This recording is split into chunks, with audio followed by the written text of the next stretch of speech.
If bearing children was declared a blessing from God in Genesis 1:28, why did God totally reverse this blessing, as a result of the fall? Indeed, the pains, a word which reappears in verse 17 in the curse on man as well, are said to have increased. But no pain had been mentioned previously, only a blessing. God blessed them and said to them, Be fruitful, and increase in number, fill the earth and subdue it. There is no doubt that this term refers to physical pain. Its root lies in a verb that means to injure, cause pain or grief. Whether the pain would lie in the agony of childbirth or in the related grief that accompanies raising that child cannot be finally determined, the text would seem to allow for both ideas. Catherine C. Bushnell, in God's Word to Woman, suggests that verse 16 be translated differently, since the Hebrew text could support such a reading. She noted that some ancient versions attached the meaning of lying in wait, an ambush or a snare to the word generally read as multiply.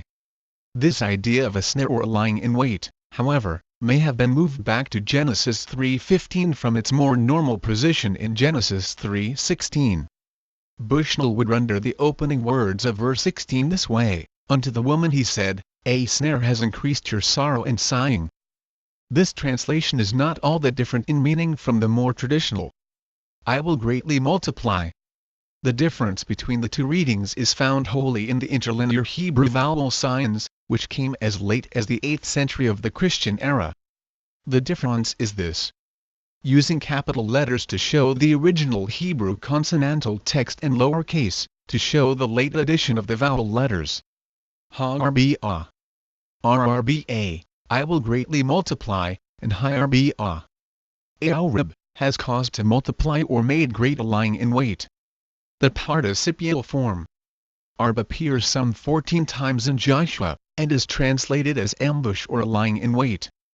If this reading is correct, and some ancient versions read such a word just a few words back in verse 15, probably by misplacement, then that liar in wait would undoubtedly be that subtle serpent, the devil. He it was who would increase the sorrow of raising children. This is the only way we can explain why the idea of a snare, or lying in wait still clings to this context. But another matter demands our attention in verse 16, the word for conception. This translation is difficult, because the Hebrew word hrn is not the correct way to spell conception.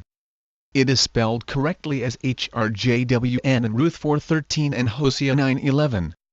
But this spelling in Genesis 3:16 is 2 letters short, and its vowels are also unusual.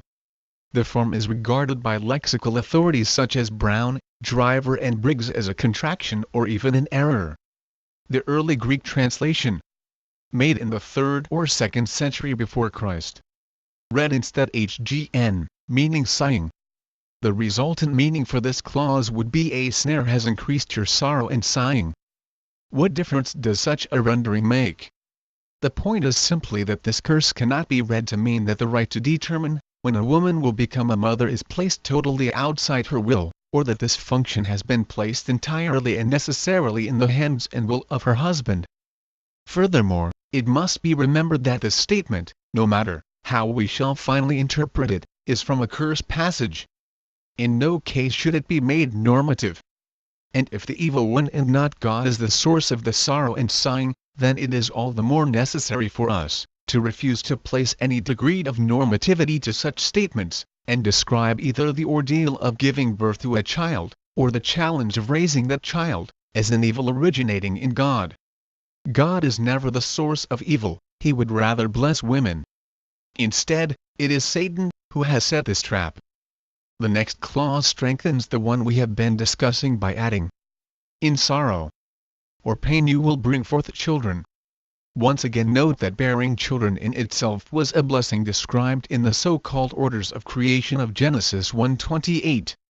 The grief lies not so much in the conception or in the act of childbirth itself, but in the whole process of bringing children into the world, and raising them up to be whole persons before God.